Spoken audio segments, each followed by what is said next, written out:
Bonjour tout le monde. Allez, un petit tour de ce que j'ai fait cette semaine et puis les choses que je vais entamer la semaine prochaine. J'anticipe un peu. Alors, j'ai refait pas mal de semis, donc des semis d'épinards pour combler les trous. Alors là, les semis d'épinards que j'avais fait, ben j'en ai pas beaucoup qui ont levé. Vous voyez, j'ai que ceux-là. C'est pour ça que j'ai refait d'autres semis. Ensuite, ben là, j'ai ressemé du persil. Et puis, nous allons voir dehors. Là, vous les avez vus. Alors, retour sur la passion brune et la brune d'hiver. Vous voyez, il n'y a pas grand-chose. Alors, je suis du genre tenace. Donc, j'ai refait d'autres semis. Bah, pour l'instant, il n'y a rien parce que je les ai semés hier. Donc, on verra bien ce que ça va donner. Parce que là, regardez, là, c'était un semis que j'avais fait déjà il y a quelques temps et il n'y a toujours rien. Donc voilà, je fais un dernier semis pour voir si les graines ben, sont viables ou je sais pas ce qu'il y a. On verra bien.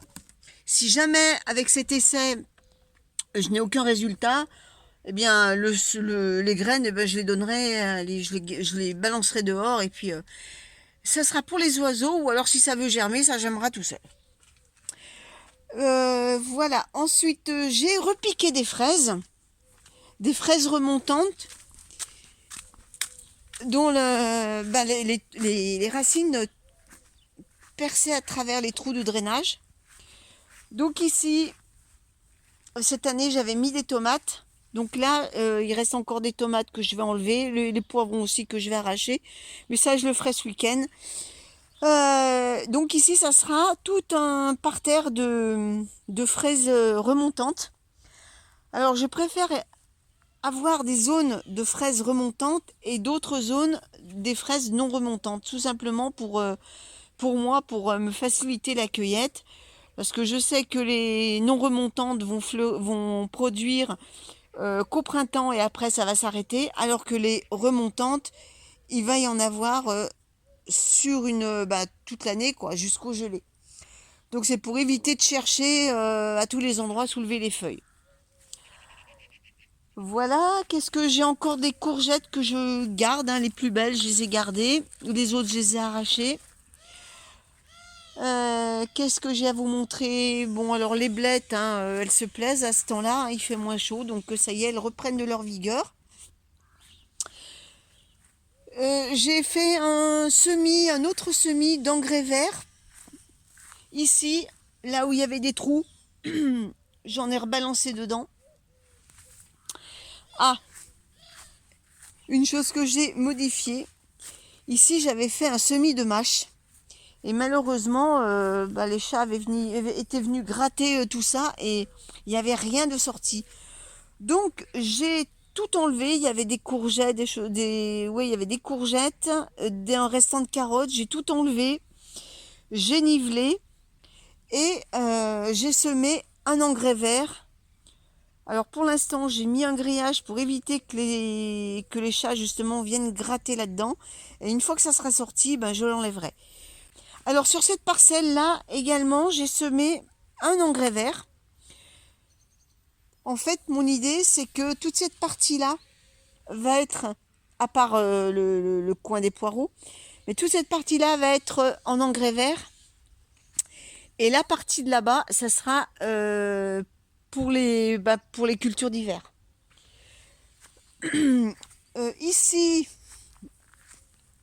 Ici, je pense mettre des fraises aussi. Bon, alors, il y a des tunnels, mais je vais les enlever, hein. Je pense mettre des fraises là, ouais, ici. Ensuite, qu'est-ce que j'ai fait d'autre? J'ai installé les arceaux pour les tunnels pour cet hiver. Alors j'ai investi dans ces tunnels là, les tubes IRL à la façon Jaco et Lily. Parce que franchement, les arceaux que j'avais achetés en jardinerie, les verts, vous savez, hyper souples. Alors non seulement ils sont quand même assez fins, je les trouve pas assez costauds donc. Et puis ils sont chers. Alors que ça, pour moitié prix, j'en ai plus quoi. Et puis je trouve que les arceaux sont beaucoup plus rigides, beaucoup plus solides. Alors il me reste à en acheter encore 8 parce que idéalement, une fois que les courges éponges seront enlevées, eh bien là, je vais enlever les tuteurs, je vais enlever le grillage, je vais faire table rase et je mettrai des arceaux. Donc j'en mets 1, 2, 3, 4, 5, j'en mets 5, 5 en longueur. Et là, il m'en faut 3. Donc ça m'en fait 8 en tout. Ensuite, qu'est-ce que j'ai fait? J'ai installé également des tunnels.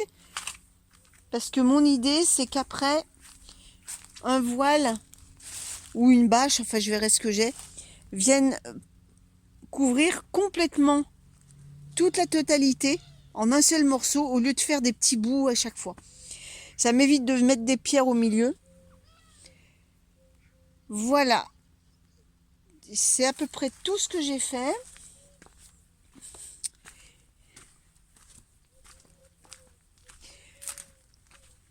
Voilà donc les travaux que j'ai réalisés. Eh bien écoutez, sur ce, eh bien, je vais vous laisser et puis on se dit à très vite pour une prochaine vidéo. Allez, salut tout le monde!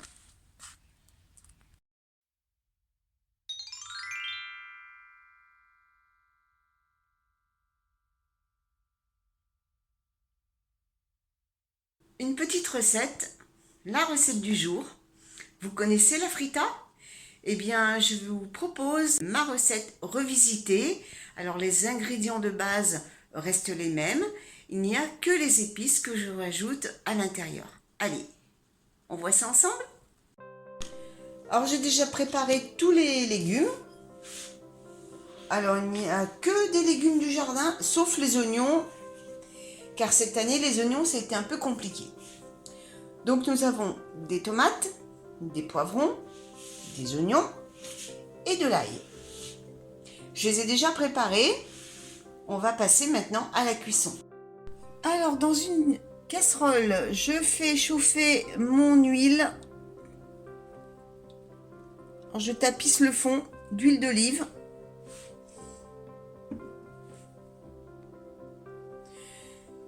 Je rajoute ma cuillère de curcuma. Une cuillère à café, ça suffit. Et une cuillère à café de curry.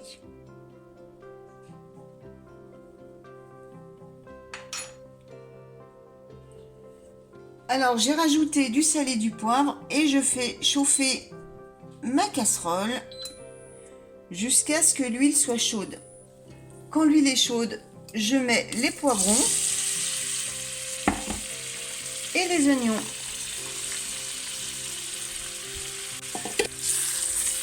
Je remue.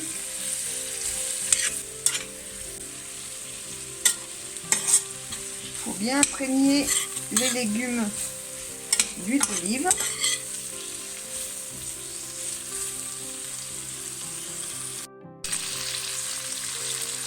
Je rajoute mon ail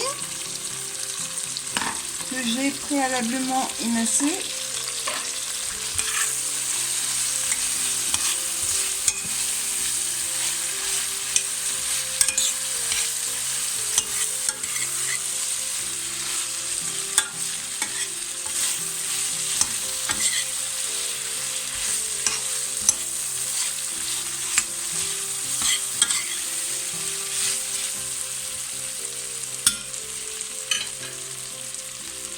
Et ensuite, mes tomates.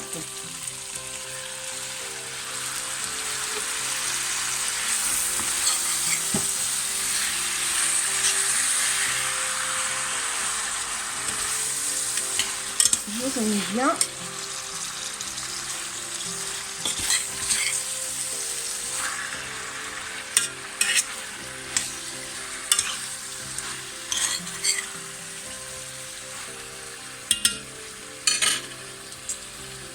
Et voilà, je couvre et je vais laisser cuire à peu près une demi-heure. Alors 25 minutes sont écoulées, donc on va voir le résultat.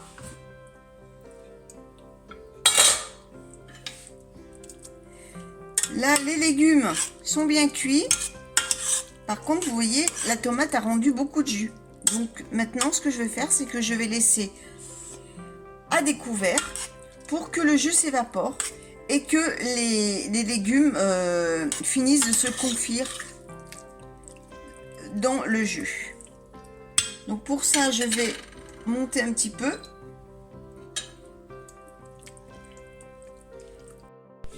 Alors j'ai transvahuté dans une poêle parce que la casserole AMC, j'ai bien peur que ça continue à rendre du jus.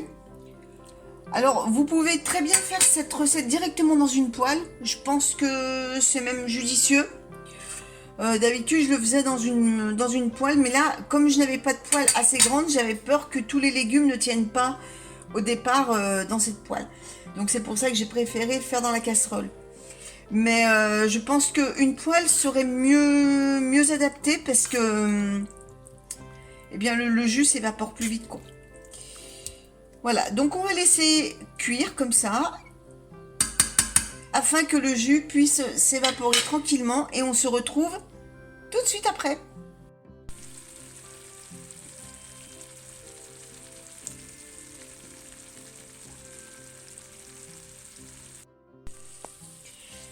Alors voilà, au bout de 40 minutes de réduction, voilà ce qu'on obtient. Des légumes bien confits, le jus qui a considérablement réduit. Donc maintenant c'est prêt. Alors vous pouvez le manger avec des pâtes, avec du riz. Ou même, moi des fois je le mange comme ça. Et ça se mange également froid, enfin moi j'aime bien. Voilà, et bien écoutez, sur ces images, je vais vous laisser. Et puis on se dit à très vite pour une prochaine vidéo. Salut tout le monde!